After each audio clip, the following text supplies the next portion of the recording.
If you're here with me today, you are here because we are continuing reading The Secret Garden.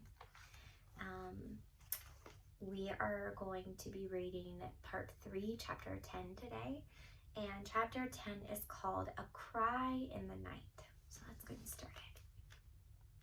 It rained hard that night, and Mary awakened to the sound of heavy raindrops beating against her window. The wind was whistling loudly through the manor, so she could not get back to sleep. Mary tossed and turned for nearly an hour when something suddenly made her sit up in bed. It was a strange noise coming from down the hall. "That isn't the wind," she told herself. "That is the sound of someone crying." Mary got out of bed and went over to her door. Poking her head into the hallway, Mary listened carefully for a few minutes. She was positive that she heard crying. "I must find out who is crying," she said. Mary took the candle by her bedside and went quietly out of her room. The halls were long and dark, but she didn't mind. She was determined to find out who was crying so horribly. Walking down hallway after hallway, she turned left, then right, then left again. She came nearer to the crying. Clutching her candle, Mary kept walking. Her heart was beating so loudly, she was sure it would give her away. The crying, Mary discovered, was coming from behind a large door. It was slightly open, so Mary pushed it gently, opening it further. She peeked into the room and gasped in shock. Mary thought for sure she was dreaming. It was a big room, furnished with beautiful furniture. There was a small fire burning into the fireplace and a candle flickering next to a huge bed. On the bed, a young boy cried fretfully. Mary stood by the door gaping at the boy. Her candlelight caught his attention, and he turned his head and stared back at her with very wide eyes. "Who are you?" he whispered between sobs. "Are you a ghost?" Do you think Mary's a ghost? Me either. "No," Mary managed to say. "Are you?" The boy continued to stare and stare at Mary. He could not take his eyes off of her. "No," he said finally. "I am Colin." "Colin?" Mary asked. "Colin Craven," the boy answered. "Who are you?" "I am Mary Lennox. Lord Craven is my uncle." "He is my father," Colin said. Mary gasped.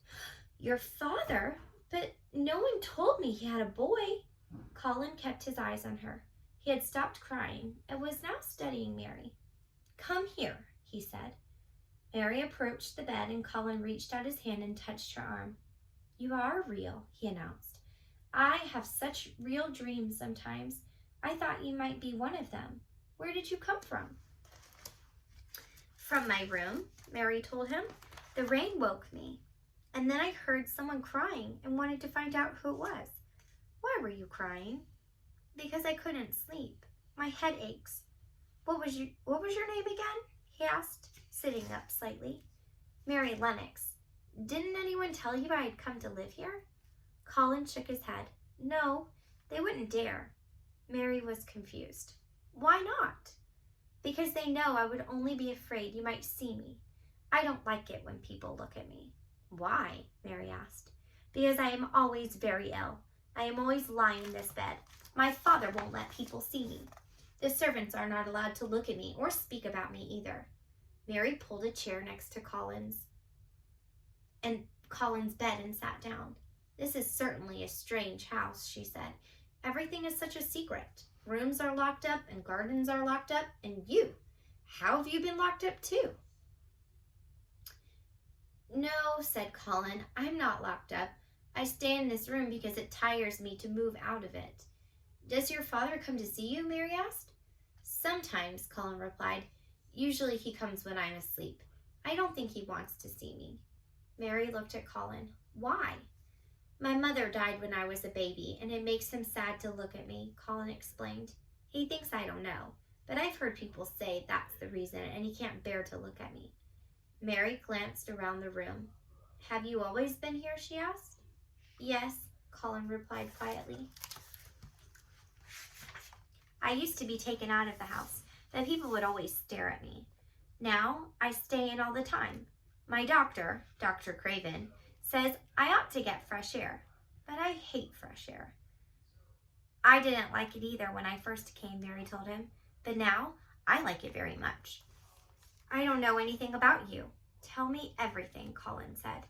Mary took a deep breath and told Colin about India, about her parents dying, and about how she came to Misselthwaite Manor. Colin had many questions, and Mary answered all of them. From Colin, Mary learned that her uncle rarely visited his son, but he sent Colin books and toys. She also learned that Colin usually stayed in bed and ordered everyone around. Everyone must do what I ask, he told Mary. I get sick when I'm angry, and no one wants me to be sick. My father has instructed everyone to do exactly what I want. Mary thought Colin reminded her of a Raja prince she knew in India who had many servants and liked to order them around. How old are you? Colin asked. Almost 10, she answered, like you. Colin's large eyes peered suspiciously at Mary. How do you know I'm 10? He demanded. Because you said your mother died when you were born, and that's when the garden door was locked and the key was buried, Mary replied. Colin leaned toward her. What are you talking about? What garden? Mary hesitated for a second. She couldn't believe Colin didn't know about the garden that had been his mother's favorite place. The garden your father hates, she replied. He locked it up after your mother died, and no one is allowed to go in it. No one even knows where the key is. He buried it. Colin wanted to know all about the garden. Mary told him all she knew, but she didn't want him to know she had found the garden. She didn't know Colin that well, and she wasn't sure she could trust him. Just how sick are you? Mary asked slowly. Oh, I'm supposed to die, Colin repeated flatly. Ever since I can remember, I have heard people say that I'm going to die soon. At first, they thought I was too little to understand, and now they think I can't hear them when they say it. But I can. Don't you want to live? Mary asked. No, Colin said, but I don't want to die either. I just don't like being sick all the time. I really don't want to talk about this. Let's talk about the garden. Don't you want to see it? Mary bit her bottom lip. Yes, she replied gently. I do too, Colin proclaimed. I never wanted to see anything more in my life. I want to find that key and unlock the door. I could go there in my wheelchair. Colin's expression changed suddenly. I'm going to make them open that door, he announced. Mary gasped quietly. That would ruin everything. Everyone would know her secret. Oh no, don't do that, Mary cried. But they have to listen to me, Colin protested. I thought you wanted to see it. I do want to see it, Mary said.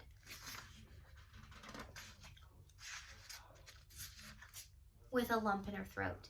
But if you make them open the door, she said, thinking quickly, then it will never be a secret again. What do you mean? Colin asked. Mary pulled her chair closer to Colin. You see, she said in a very low voice, if no one knows about the garden but us, and there was a door hidden somewhere and we found it, then we could go into the secret garden together and shut the door behind us. No one would ever know we were there. We could pretend that it was our garden. We could play there every day and plant seeds and make it blossom and come alive. Don't you see how much nicer it would be if it were kept a secret? Colin dropped back onto his pillow. His pale face had just a hint of color, and Mary could tell that he liked the idea. I never had a secret before, Colin said. This will be a great secret, Mary announced. I promise. Every day I'll go out and look for the key and the door. I'm so sure I'll find it. Then maybe we can find a boy to push you in your chair, and we could go alone to the secret garden. I would really like that, Colin said, yawning slightly. Colin lay still and listened as Mary talked about the garden and all the beautiful plants and flowers they could grow there. She talked about the birds and the baby animals who would live there in their garden. When you find the garden, Colin said, rubbing his eyes, then we can visit it every day. I'm glad you came here, Mary. So am I, Mary said. I'll come as often as I can, she added, but I will have to look for the garden every day. Colin's eyes were closing. Yes, you must, he said sleepily. Mary sang softly to Colin, a song that her Ayah used to sing to her to help her sleep. A moment later, Colin was fast asleep. That is the end of chapter 10, learning all about Colin, who ended up being the little boy who Mary had heard crying. Colin reminds me a lot of Mary whenever Mary first came to Misselthwaite Manor. He's very demanding, and he orders his servants about just like Mary did. And so I wonder if through Mary's transformation we'll also witness a transformation of Colin through the Secret Garden. I hope you guys join me next time. Bye.